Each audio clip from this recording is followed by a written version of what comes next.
আর কদিন পরেই কোরবানির ঈদ, ফলে ঈদকে সামনে রেখে ব্যস্ত সময় পার করছেন খামারিরা।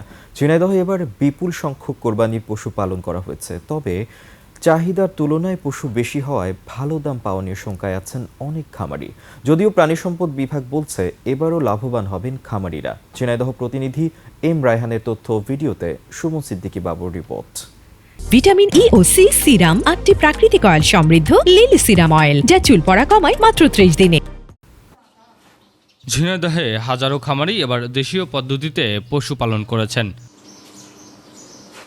ঝিনাইদহ সদর উপজেলায় প্রায় 59,000 কোরবানির পশু পালন করা হচ্ছে। এছাড়া শৈলকুপায় 55,000, মহেশপুরে 48,000, কালীগঞ্জে 41,000, হরিণাকুণ্ডুতে 28,000 এবং কোটচাঁদপুরে প্রায় 20,000 পশু পালন করা হচ্ছে। বাজারে বিক্রির জন্য প্রস্তুতি নিচ্ছেন খামারিরা।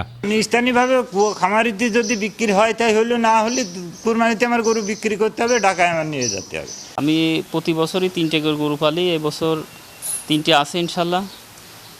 মোটামুটি মাশাল্লাহ ভালোই হয়েছে, কিন্তু গরুর খাবারের বাজার বেশি, তো খাবারের সব কিছুর দাম বেশি। গতবারের তুলনায় অনেক খরচ বেড়ে গিয়েছে এবছর। খরচ একটু বেশি বেড়ে গিয়েছে, তাহলেও গরু খুব আল্লাহর রহমতে খুব সুন্দর গরু হয়েছে। আমরা 7 মাস খামারে রাখি গরুগুলা, রাখার পরে কুরবানির সামনে গরুগুলো সবই বিক্রয় করে দিই। খামারিরা যেন ন্যায্য মূল্য পান, সেজন্য নিয়মিত পরামর্শ দেওয়া হচ্ছে বলে জানায় প্রাণী সম্পদ বিভাগ। কোনো রকম স্টেরয়েড অথবা হরমোন অথবা অন্য কোনো অ্যাডাল্টেড কোনো খাবার না খাওয়ায় সেজন্য আমাদের নিয়মিত মনিটরিং চলছে এবং আমরা লিফলেট প্রচার করছি, লিফলেট দিয়েছি এবং আমাদের উঠোন বৈঠক এবং বিভিন্ন খামার পরিদর্শন করে তাদেরকে পরামর্শ দেওয়া হচ্ছে।